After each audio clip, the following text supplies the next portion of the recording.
All right, welcome everybody. I think people are still trickling in, but we can go ahead and start with an introduction. So it's a big pleasure to have Steve Hodi with us today, at least virtually. He's a friend and collaborator, and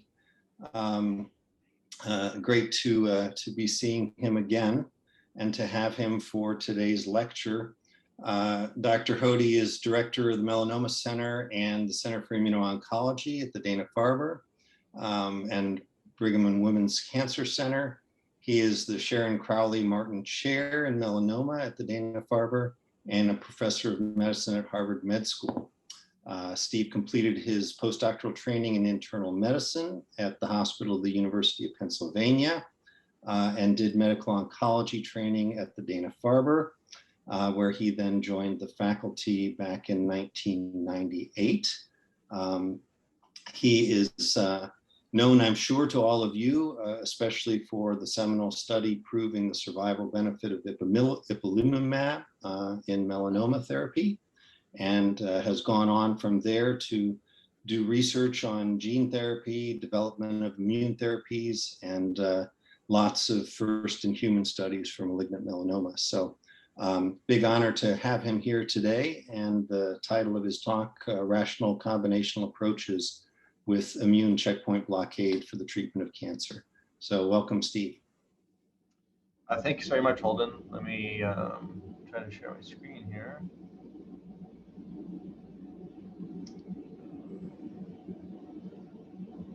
It's not coming up.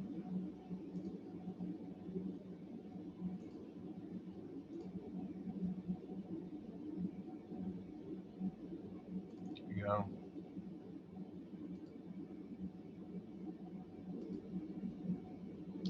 Okay, can everyone see? Is that okay? Great. Well, thanks for the opportunity to speak today, and I wish everyone is doing well, and wish that I could be there because it's about 50 degrees, rainy, cloudy, dismal in Boston, and all the Stanford backgrounds always make me jealous of the terrific weather you have. It's great opportunity to kind of review for you some work and looking at the next steps and maybe what the future is of immune therapy with combinations for checkpoint blockade. So I'm just a medical oncologist, just an MD. So I kind of look at the translation of immune therapy from preclinical models into humans, maybe slightly different. So as opposed to the preclinical animal models, tumors in people have been present for a long period of time. There's been a long tumor-host relationship. And despite that relationship, metastases develop likely in relationship to some form of immune recognition. So why does that occur? So either there's innate anti-tumor immune response in patients that never developed, there's something wrong with the signaling or antigen presentation, such as MHC loss. T cells are either eliminated, they're insufficient or exhausted, or immune effector cells are completely excluded from the tumor.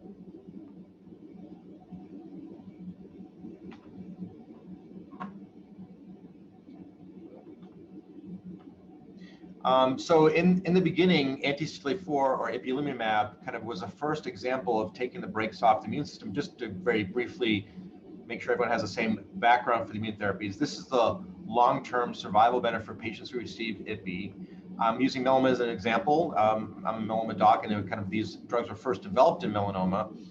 And what we see here is taking a disease that normally had about 11 months survival, and long-term wise, a little bit of splitting, combining apples and oranges here in terms of dose and schedule for IPI, but turning into where 22% or so of patients now have long-term survival with 10 years of follow-up.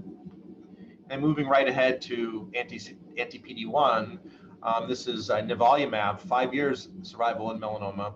And again, we've raised the bar from 22% to about 35%. These are usually heavily pretreated patients.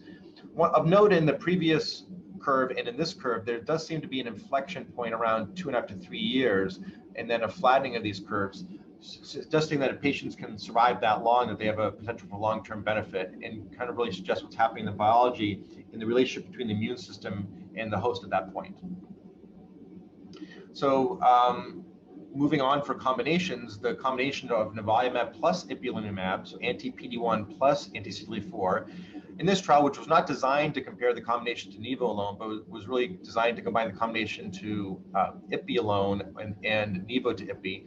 But with now 5 years follow-up and more data still coming through, that patients who receive nivo-ipi upfront have a 50% chance of living 5 years. So we've really raised the bar, thinking about how we take 2 brakes off the immune system in order for the improvement of cancer. So how can we improve upon these results? And we turn to biomarkers for these kinds of questions. And an important observation is that the CD8s present at the tumor stromal interface was actually most predictive of response to pembrolizumab. So moving from the descriptive biology to now what's happening in the tumor samples, and why that tumor stromal interface, why those CD8s present are so important at that geographic position of the tumor for benefit. And we'll dive into that a little bit more in a few minutes. In addition, everyone talks about PD-L1 on tumors, but PD-L1 on the immune cells in the tumor microenvironment are also predictive of atezolizumab in lung cancer, prediction of that. So we have to kind of think of beyond just the cellular interaction, but as a whole, what the cells in the tumor microenvironment are doing, including just the PD-1, not just the PD-L1 positivity on tumor cells, but that also on immune cells as predictive biomarkers. So a long time ago, Glenn Dranoff, who was my long-term mentor and friend, and I were looking at giving anti-CTLA-4 to patients who received prior autologous vaccines, and vaccines are now coming back into vogue. And one of the original observations, besides this kind of central area of necrosis, this room of viable tumor from the patients treated with IPI having CD4, CD8, CD20 infiltrates, was this vasculopathy. So the immune system was actually attacking the blood vessels feeding tumor deposits, but we're sparing normal blood vessels. And to try to bring out the principles here, this kind of concept has since developed, where hypoxia increases HIF-1 alpha, increases VEGF, and VEGF is a very potent inhibitor of dendritic cell maturation, but is also made by myeloid cells in terms of very suppressive agents in terms of immune regulation. And so one of the questions is, can we target angiogenesis, not just for the blood vessels that are so important for tumor growth, but as a means to actually synergize with immune therapies? So a couple of pieces of data that are important to highlight. Pre-treatment levels of VEGF in a collaborative effort with our lab and Jeff Welchuk's lab at Memorial Sloan Kettering had demonstrated that pre-treatment VEGF levels were predictive of poor outcomes to patients who received IPI, both in response rates and survival.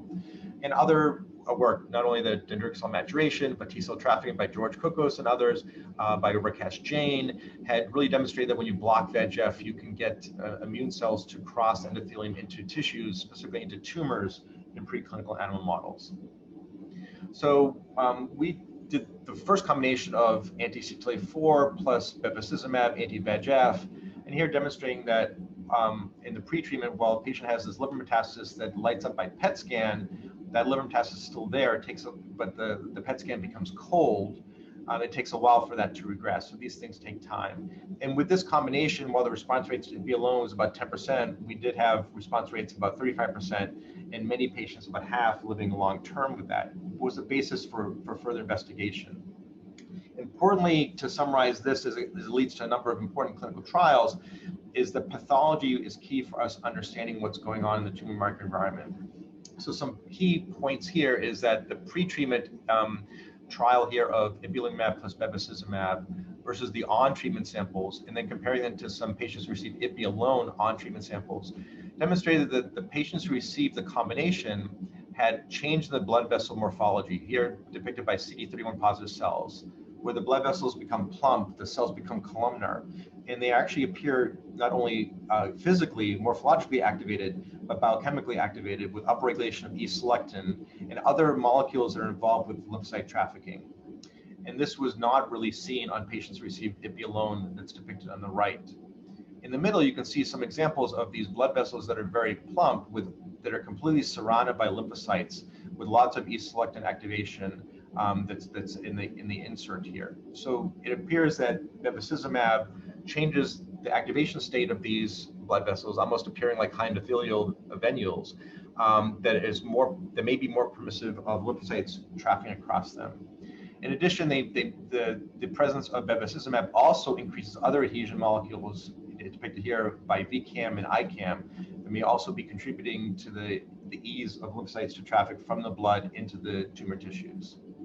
So this was built upon with further work by Genentech, and doing something that was very helpful is building upon our study. They gave a single dose of bevacizumab and did biopsies around that before giving checkpoint, in this case adding atezolizumab. And what they found is that bevacizumab alone will increase lymphocyte infiltration into the tumors, thus maybe taking some that are not inflamed or poorly inflamed and making them more inflamed. In addition, the addition of bevacizumab increased the CXCL1 expression and improved the T-cell clonality post-treatment than with atezo alone. So that the blockade of VEGF may have several implications. It may improve lymphocyte trafficking into the tumor tissues. It may increase T-cell clonality. It may also, there was a suggestion that patients who had a myeloid signature in their sequencing of the tumor in the tumor microenvironment may also have improved outcomes to bevacizumab, again, making that link of the myeloid cells, myeloid suppressor cells that make VEGF, in terms of influencing the outcomes to checkpoint blockade. So this concept has been further developed, and primarily most of the data being highlighted in kidney cancer, which makes sense given the biology of kidney cancer being driven by angiogenesis. And here you have avelumab, an anti-PD-1 agent, plus axitinib, which is an oral TKI for VEGF-R123 versus sunitinib alone, demonstrating that the combination here of angiogenesis and checkpoint showed an improvement over the angiogenesis agent alone. But even, I think, somewhat even more impressive is the pembrolizumab plus axitinib data here. So versus sunitinib, where you have a significant improvement in progression-free survival as well as overall survival, with most patients with metastatic kidney cancer now up to 2 years, almost having a 90% survival, with all of the characteristics favorable to the combination of axitinib, anti-angiogenesis plus pembrolizumab, anti-PD-1. But this, without going through too much detail, this has been further validated in other cancers with data of bevacizumab in such non-small cell lung cancer, recent trials of combination of checkpoint plus angiogenesis in hepatocellular carcinoma, endometrial cancer, that are really kind of changing the landscape, and further studies with this combination in other cancers, lenvatinib trials and such, that we're waiting for further maturation that really kind of built upon this proof of principle.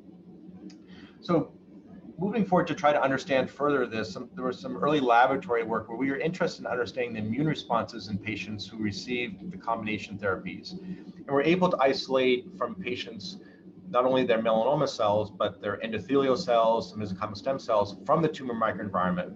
You see in the bottom left that the cells that were isolated from the endothelial cells from tumors do make tubes. They do form tubes in tube-forming assays and have the phenotypes in the bottom right-hand corner.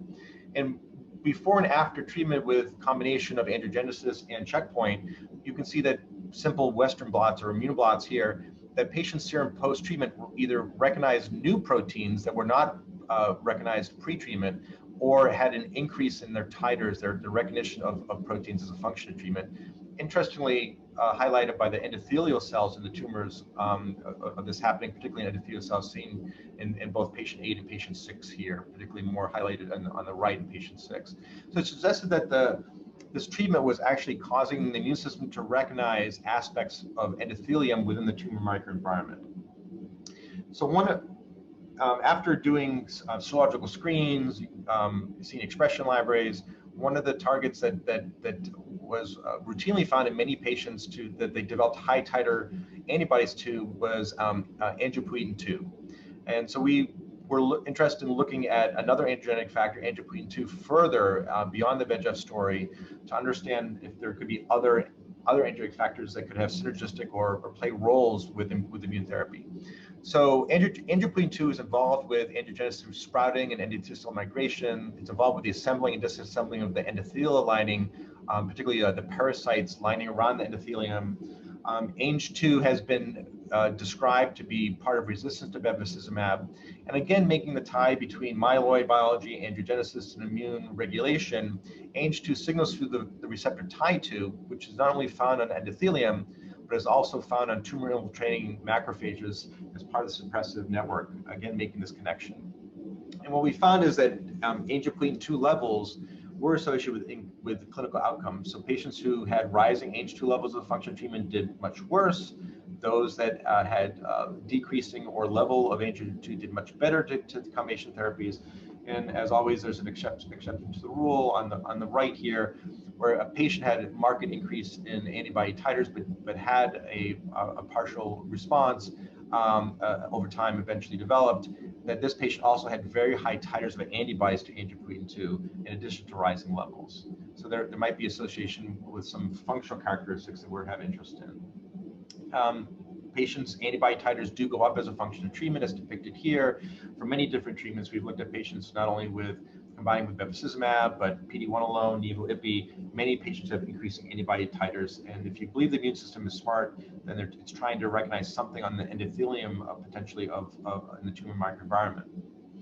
So one of the again, guilt by association, some of the data looking at patient samples before and post-treatment is we have some patients who received Ipi alone, who received Ipi-Bev, and looking for angiopoietin-2 expression as a function of treatment, and that the patients who had bevacizumab had basically shut down of angiopoietin-2, both in the endothelium and made by tumors themselves, in comparison to Ipi, which seems in some ways to induce angiopoietin-2 both in the endothelium and in tumors.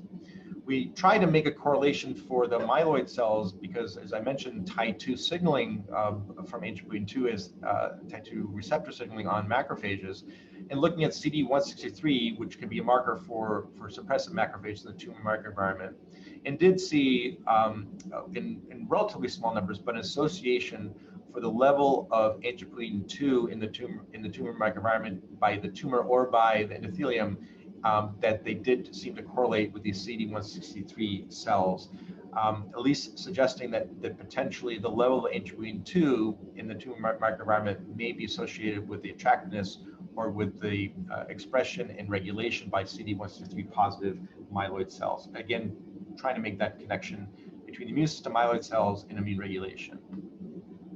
So we took this as a background in trying to move this into the clinic, and this is work that was also highlighted by Osama Rama in our GI group in our immunotherapy center, and developed a phase 1b study to look at the combination of pembrolizumab anti-PD-1 with tremelimumab, which is a peptibody blocking both angiopoietin-1 and 2. Now, ideally, maybe you would want to specifically block angiopoietin-2, but angiopoietin-1 may be giving the opposite effects from some biology, but this peptibody could be blocking some of those aspects for the myeloid biology, the regulation that we talked about.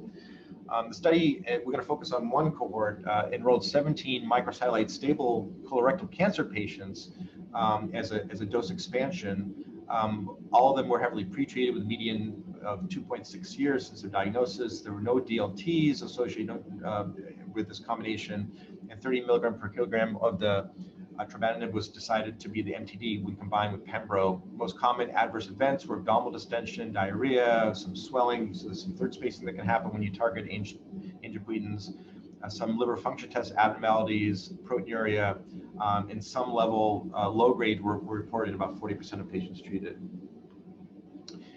This is the waterfall plots on the left for patients in terms of the change in the sum of their lesions, and you can see there were some confirmed partial responses, with about a third or so to half of patients having either stable disease or responsiveness in the total cohort initially of patients that were tested, primarily with colorectal, ovarian, and renal cell. On the right-hand side are the patients that were treated in the expanded colorectal cohort, showing in the spider plots, spaghetti plots here, number of patients who had stable disease, or even one patient that had a PR, one patient that became very close to a PR as a function of treatment. Again, all heavily pre-treated colorectal patients here. The mean time to progression for that cohort was 2.8 months, but the mean overall survival was 9 months for the patient cohort. So we began to try to understand that while there was a slight signal there, these patients were highly resistant or microsite stable, so that even having some clinical benefit was intriguing, even with 1 or 2 PRs. We did cytoph analysis on the peripheral blood in these patients and found, well, small numbers, CD3, CD4 cells were simply, the CD3 cells were simply higher as a function of treatment in patients with clinical benefit. CD4 and CD8 cells decreased in patients who did not have clinical benefit. The CD4 and CD8 CXCR3 positive cells decreased significantly in patients with no clinical benefit. Again, guilt by association, but the numbers were there and was potentially suggesting an overall biology. When we looked at our NK cell subset, there was a trend towards increased CD56 dim, 16 negative cells in the no clinical benefit patients compared to clinical benefit patients. There's no significant differences in the CD56 cells according to cycle or clinical benefit. In the NKp30 CD56 positive cells were significantly higher in patients with clinical benefit compared to those that did not have clinical benefit. And you can see the graph representation and p-values here. When you looked at the myeloid cells, which were of interest, particularly because of the potential biology, understanding that in freeze thawing, the cells that take the biggest hit when you process these samples are myeloid cells. But there did appear to be that myeloid cells increased significantly in patients with no clinical benefit, and that monocytic myeloid-derived suppressor cells increased in patients with no clinical benefit. Total monocytes increased in patients with no clinical benefit also. And the M2-like macrophages trended higher in patients with no clinical benefit. Again, at least some correlations that make some biologic sense. So the activity of the anti-PD-1 and the Ang1, Ang2 peptibody combination may be hindered by an increase in immunosuppressive myeloid cells, leading to decrease in some of the memory and effector cell populations. There was interesting association between the baseline activated NK cells and expansion of cytolytic NK cells with favorable outcomes, and that probably needs some further exploration.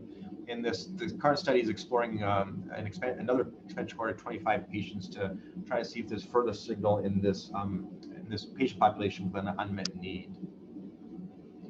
So from the angiogenesis standpoint, it's I think pretty clear that by blocking VEGF, there is synergistic effects to the immunotherapy platform, specifically immune checkpoint blockade, with the immune activation, the benefits seen even in multiple randomized phase 2, phase 3 studies and management toxicities.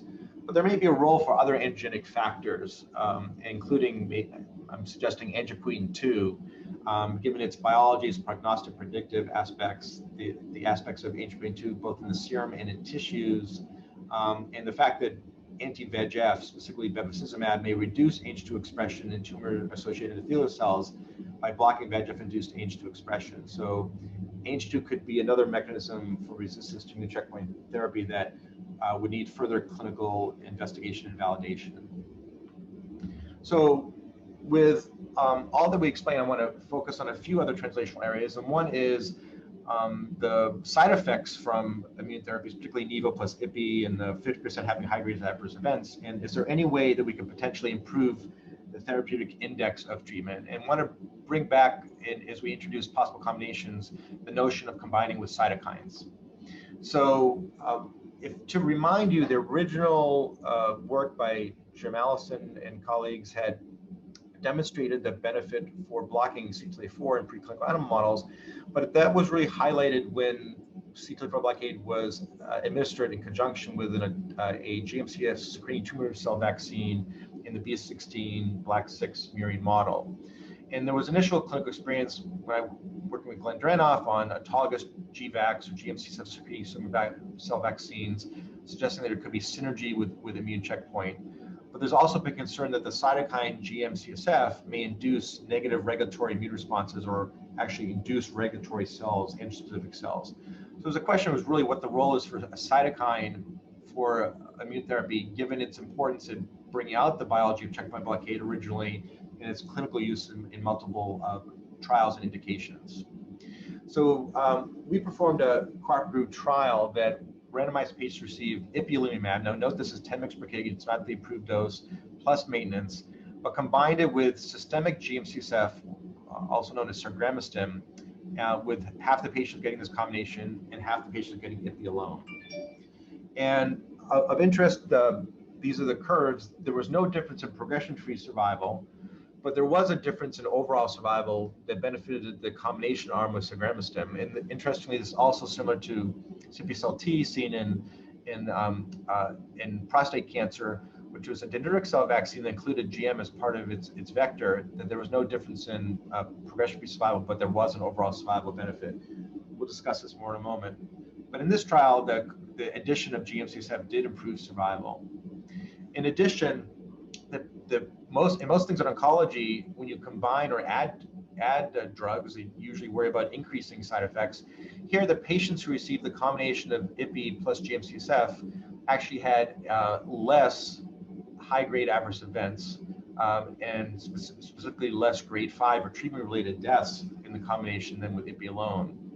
When we do a deeper dive, the two subtypes of adverse side effects, the target organs, gastrointestinal, which is very common with IPI, diarrhea and such, in pulmonary pneumonitis, which is usually more concerning with anti-PD-1, that those two groups of toxicities, high-grade adverse events, were less in patients who got GM-CSF. So there were less high-grade adverse events for GI and pulmonary in the combination arm than in patients who got IPI alone. So when we begin to think about the possible mechanisms here, GM is involved in recruitment of dendritic cells, macrophages to improve antigen presentation. CT4 blockade may also deplete immune regulatory cells by work by Alan Corman and others that may be augmented by GM-CSF. And this uncoupling, as I mentioned, with GM's oriented trials, guided trials, has been reported previously in CPSLT and prostate cancer. When we look at the possible mechanisms of improving pulmonary toxicity, which becomes even more concerning for, as I mentioned, PD-1 based therapies, where there are deaths, rare deaths on PD-1 based therapies. But Glenn in his knockout mouse, or GM-CSF knockout mouse, actually had demonstrated as part of the phenotype that these mice develop these lymphoid hyperplasia that surround airways in the vasculature that's seen in panel B and C here.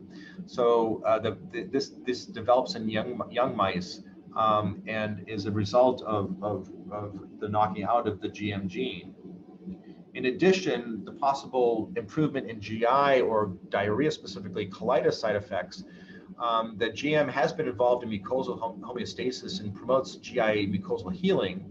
Again, the GM knockout mice actually develop colitis, and that colitis could be prevented with the systemic administration of GM-CSF, and that patients with inflammatory bowel disease actually may have some of the subset of those patients may have a defect in GM.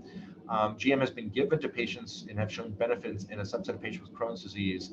And these patients have high titer neutralizing antibodies to GM. And so in some IBD patients have decreased levels of GM receptors. So again, correlating this cytokine with possible abilities for intervene for side effects. So we're currently in the midst of a randomized phase 2, phase 3 trial that is testing sargramostim, GM-CSF plus nivo-IPI. So now the combination therapy in melanoma versus nivo-IPI alone.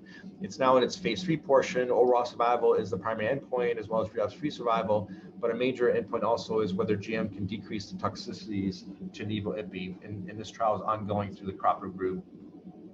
So moving on to the next part is asking what drives responsive to checkpoint blockade.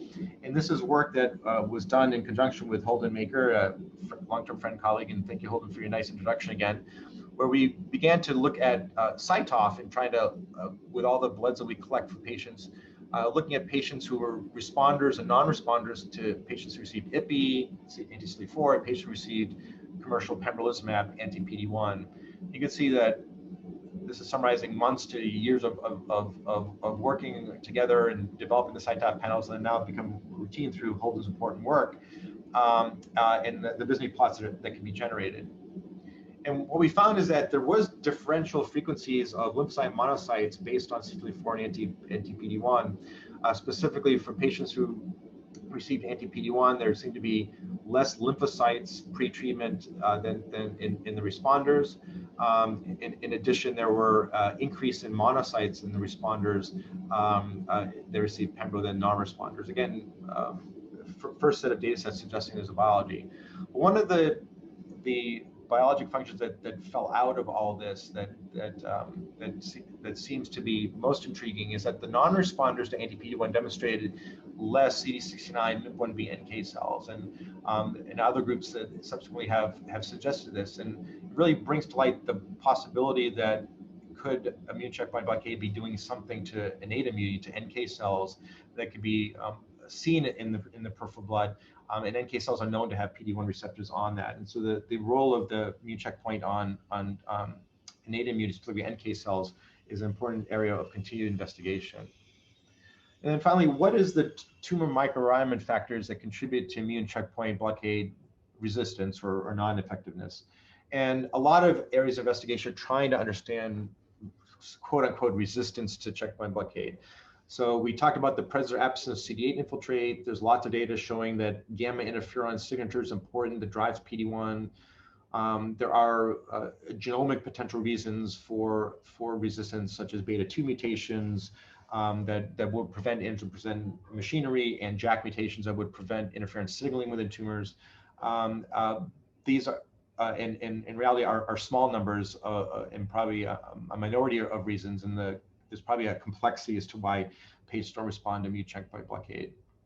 So working with Scott Rodick and all that, we were interested in further looking at this issue of the APC machinery and whether loss of class 1 could be a mechanism of resistance, and also some previous reports, very important reports, of the importance of class 2 expression relative to checkpoint blockade and immune therapies in general in terms of the efficacious endpoints related to class 2 expression. So we utilized this investigation study, the so-called 064 study. And these are patients, untreated melanoma patients. And what the study involved was patients either received Nivo first, anti-PD-1, with a forced switch to IPI induction, or the other half of the patients received IPI first with a forced switch to Nivo induction. So everyone got induction of first checkpoint and then a forced switch. Patients got biopsied beforehand, in between, and following both inductions, and then everyone got Nivo maintenance long-term. So it was really randomized to see, meant to be as a biomarker trial, to really understand what the effects of one checkpoint could be on subsequent, the second checkpoint in a randomized way. So actually the figure A here shows that the different possibility expressions for class 1 in the column. So Roman numeral I here shows patients with very high class 1, and most nucleated cells should have class 1 expression. So your internal control in your samples is to look at normal cells, immune cells, other cells other than tumor cells. And then 3 is kind of intermediate, and 5 is really complete loss of class 1 expression at the protein level. On the right hand also looks at class 2, where you have high class 2 expression, medium, and then really no class 2 expression, going from 2, 4 to 6 there. On the bottom is looking at all samples that are hierarchically colored by the dark green versus the light blue for class 1 expression. And then below that is the level of class 2 expression that's seen in those samples. And then below that are RNA-seq and whole exome sequencing, looking for any expression patterns for HLA A, B, and C by RNA-seq, as well as any potential mutations by whole exome. And what we found is that there were very few patients that actually had mutations that explain things, beta-2 mutations or JAK mutations. They were rare. Actually, one of the patients who had a beta-2 mutation actually had very high level of class 1 expression. When we did a deeper dive, it looked, the estimate was about the calls were about 7% of the cells had a beta-2 mutation. So the tumor cells had high class 1 expression still, and could be a mechanism of acquired resistance later on, but at least class 1 expression was intact in that example. And so what we looked at is the patient who got IPI first on the top and the patient who got Nivo first on the bottom, looking at their expression of class 1 and class 2 and other likely important parameters in the pathology, and then looking at the responses at week 13. And what we found for patients who got anti-CTLA-4 or IPI first is that they had a decrease in class 1 by 50% or more, as determined by pathology in the samples, that they did really poorly to IPI. They did really poorly to CTLA-4 blockade. But if there had loss or downregulation of class 1, it did not seem to impact the responsiveness to or outcome to those patients who got Nivo first. In addition, patients who had any class 1 expression, I'm sorry, any class 2 expression, at 1%, any at all that was determined, actually did much better to who received Nivo first, and that did not seem to influence the outcomes to patients who got IPI first. So in the first group of cohort of patients, if they had downregulation or loss of class 1, they did poorly to IPI. That did not affect them if they got Nivo first. If they had any class 2 expression, that seemed to improve their outcomes in patients who got Nivo first. And these are the survival curves related to that. There's some gray curves that are associated with some patients where we do not have sufficient information. But you can see on the left, patients who got IPI first and had any loss of class 1 did really poorly, as depicted by the red curve here. So less than 50% or less of a predicted class 1 expression. But the patients who got Nivo first, that did not seem to influence outcomes. And here for class 2 expression on the left, not seem to matter so much if patients got IPI first, it was not significant. But on the right, if there was any class 2 expression, patients who got Nivo first is depicted in blue with any class 2 expression, did much better than those patients who did not have any class 2 expression. So we looked at the top genes associated with outcomes, and these are the top group of genes here that were associated with good outcomes to the patients who got Nivo first. Many of them are interferon targeting genes, which you would expect. I'll bring note there are a couple here, such as IL-15, that may be of interest with some aspects of innate immunity, which we'll get to in a moment. We looked at the published interferon genes that was done in the Pembro group before, the top 25 genes that were identified by our computational biologists, as well as our own interferon-related genes that have our own signature, of course, and that here are the patients who either did well or responded or did not do well to who got Nivo first on the left or IPI first on the right at week 13. And so the interferon genes were not associated with response to IPI at all, but as you can see, as would be predicted, those patients got Nivo first. All of these three signatures were related to better outcomes, and if that signature was present, then if not, if you got Nivo first. We next wanted to do a little further dive and looked at the patients who got Nivo first, who specifically had downregulation of class 1, but compared to the patient got Nivo first, here Nivo to IPI, or IPI first, IPI to Nivo, and looking at specifically gamma delta signatures as depicted down here on the right. You see the genes that we looked at for gamma delta, as well as NK cell specific gene signatures also, and down the right, the table that was our NK cell specific gene signature cohort. What we found is that the patients got Nivo first if you had either gamma delta signature or this NK specific gene signature score. You did better to Nivo first than if you didn't have it, but those signatures did not influence outcomes if you got IPI first.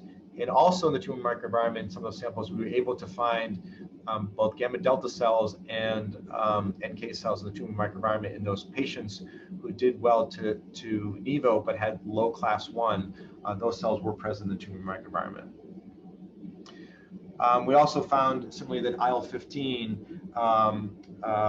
was present in the patients who had low class 1 expression but got Nivo first and did well. The IL-15 was present in those and associated with better outcomes. So we wanted to confirm this and looked at another possible cohort of patients, the so-called 069. This was the trial that was utilized to get Nivo IPI approved in melanoma. And so patients were randomized in 2-to-1 fashion to get Nivo plus IPI that had Nivo maintenance or received IPI alone. And what we found here is that patients who had downregulation, so 50% or less, or loss of class 1, that there was 100% negative predictive value for those patients in terms of outcome to IPI, meaning that 100% of them did poorly if they had downregulation class 1.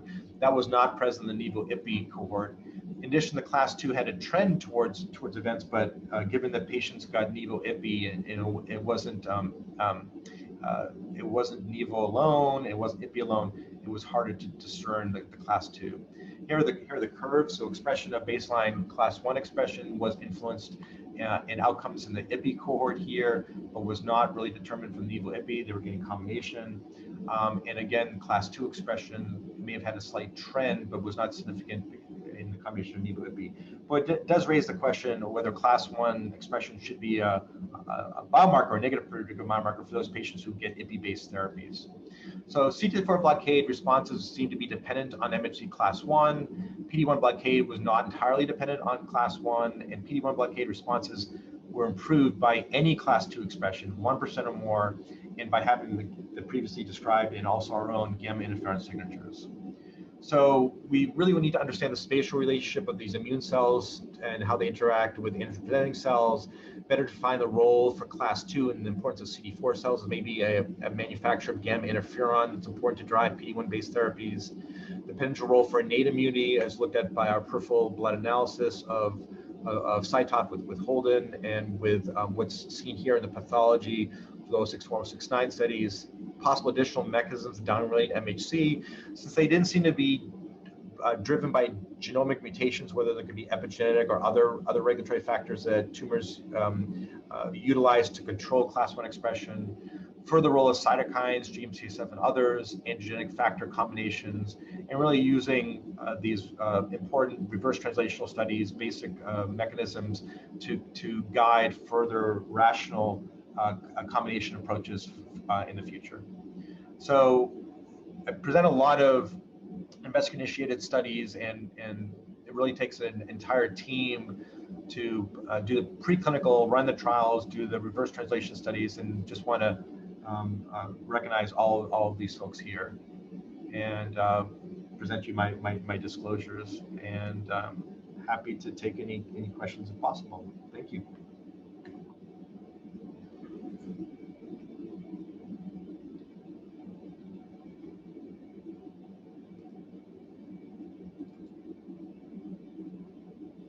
Thanks a lot, Steve. That's great. And do we have questions? You can enter them through the Q&A tab, if you can open that, and I'll go ahead and read them as they enter. Maybe I can start, Steve. So, you know, it's really interesting stuff with the angiogenesis, and I'm wondering if that's something that you think should be sort of a standard combination with checkpoint, at least in some of the diseases you showed, or would you say that that should be sort of, you know, thresholded based on a biomarker like Ang2 levels, or how would you look at that in terms of combination? I think that the combination for hepatocellular and endometrial may become standard and even a frontline part. We're waiting some other trials in PD-1 resistant, in melanoma, for example, combining with lenvatinib, another VEGF-directed TKI, other indications that would probably need more data before it's something that would be considered for regulatory approval or becoming a standard. But I think importantly, the target angiogenesis with this in many cancers, not just kidney cancer, are likely going to be very important, but also the biology of how target angiogenesis from the myeloid standpoint, from the lymphocyte trafficking standpoint, from other mechanisms could also open up additional areas of investigation and additional understanding of the biology to develop the next generation of either targets or therapies to improve based on whether a patient needs more immune cells going to the tumor microenvironment or myeloid suppression or things like that, but really highlight those biology principles as a foundation to developing new therapies in many different diseases. That's great, thanks. We have a question here in the Q&A. Sort of a broad question, but are there any insights you can afford into epigenetic therapies as combination therapies with immune checkpoint inhibitors and immunotherapy in general? Yeah, so that's a great question. There are trials that are looking at HDAC inhibitors, EZH2 inhibitors, combinations. Clinically, the preclinical animal models suggest that epigenetic modifiers with checkpoint does seem to be synergistic and improve outcomes. The epigenetics in human samples could be very complex. So you could be improving class 1 expression, you could be improving the function of immune cells. You could be changing antigen expression in tumor cells to maybe presenting new neoantigens, other things. So the epigenetic modifications can be very complex in terms of what they could be doing when you combine with checkpoint. And I think the trials that are ongoing now will help dissect those out. So I think the combination with epigenetic modifiers, checkpoint is I think an area that we're very interested in looking at and await some of the results. Great, thanks. Other questions?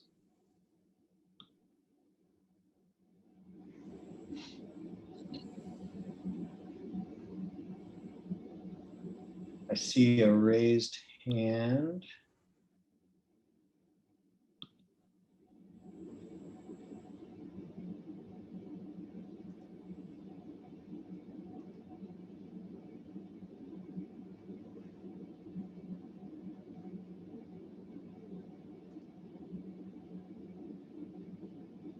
No, I don't see any more questions. We'll give it one more second. There's a question for Q&A. Yes, all right. So Bev is often used in first-line treatment of ovarian cancers where checkpoint inhibitors are not very effective. Have combinations been studied? Yep, so there has been a study with Bev and Atezo and others that have been done. We had a few ovarian patients in our study. There is some activity. I don't think there's been any formal large study to look at that, but the angiogenesis combinations with checkpoint in ovarian specifically, I think would be an area that would need further investigation. It should be done.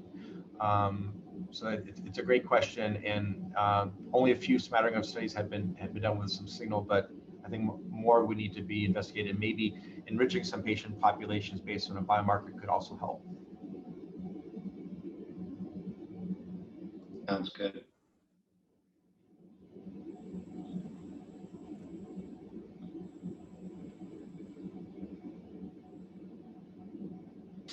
All right, well, if there's no more questions, then thank you very much, Steve.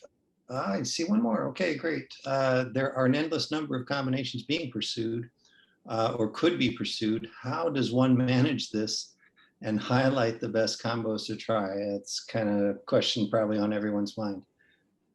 Yeah, no, very important question. So I think we're in a realm of just combining everything together because we could, somewhat almost in the old chemotherapy days, because there was such a rush to develop the PD-1 based therapies in general. So I think that's why I tried to put into the title of the talk, how do we develop rational combinations? Number one, you can't do everything, and the field has had some recent disappointments. Not everything you combine with checkpoint will work. So the preclinical animal models are helpful. They don't always predict all of that. So I would think a combination of the targets, the preclinical animal models, some of the reverse translation studies I've been showing how you take observations in patients and trials and samples and go back and look for biomarkers and mechanisms in people are helpful. In combining those together to go forward with more rational combinations that may have a higher chance of success, it would be my standing on my soapbox for the moment in terms of what the future would hold. Here's one. The main HDAC selective inhibitors in clinical trials are HDAC6 selective inhibitors. Are there any other HDACs specifically that you think may have a greater promise in reversing the EMT phenotype associated with cancer resistance? Yeah, so this is a very, very complicated question because all of the different HDAC selective inhibitors and what can be available in the clinical development restricts things, and sometimes the translation from mouse to man and some of that may be somewhat different. So some of the trials are done just because the investigators can get access to the clinical grade inhibitors. So part of that restricts it. Whether HDAC6 others would be important for this combination is an important question. I don't think we have much insight into the human biology. The other ones that have been very important epigenetically are the EZH2 inhibitors, as those are being developed. And there's been some initial clinical interest and promise on that. So I think there's been some of those drugs that have been developed and been really able to combine with checkpoints. So both the specific HDACs need more work, but the EZH2s and how they look at that will be important to understand these combinations. You know, thinking also about what the data you presented on those checkmate trials with the combination Nivo and Ipi timing, is that going to also, you think, be an issue with other kinds of combinations, whether it's HDAC inhibitors or angiogenesis inhibitors? Are we going to have to try them in each sequence before we figure out which way is the right way? So I think there are definitely some combination treatments that timing will be very important. Right now, the vaccine field is trying to ask that question in some ways. Do you give checkpoint before a therapeutic vaccine at the same time as a therapeutic vaccine? Is important to vaccinate before and then take the breaks off?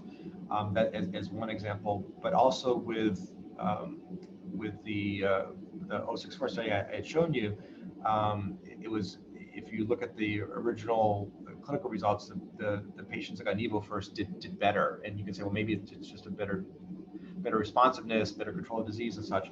But I do think that that one drug can affect the other drug, and timing is important, and that's something that may be underappreciated, particularly in the IO field. And it complicates things, but there may be more trials that look at sequence, not just the combination. Yeah, that's an important concept, and as you say, it complicates things, but something to keep in mind. Are there any other questions? All right, here's one. I'd love to talk further with you about our lab has developed some of the selective HDAC8 inhibitors for tenfold in literature. I'm currently looking for their utility in EMT reversal and other mechanisms in cancer-resistant cell lines. So yeah. Okay. Please feel free to reach out. One of the areas we're also kind of interested in as a brief tangential aside is that the cells that we look at, endothelial cells, the mesenchymal stem cells we collect, their influence on tumor microenvironment, that EMT or what's called NMT for endothelial cells are probably important in that suppressive environment and regulating immune cell trafficking.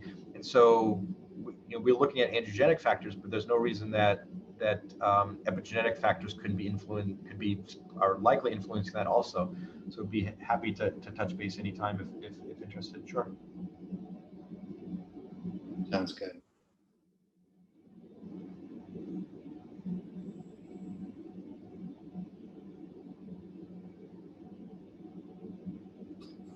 All right, well, if there are no other questions, then thanks again, Steve, and thanks everybody for your attendance and attention, and have a good rest of the day. Thanks.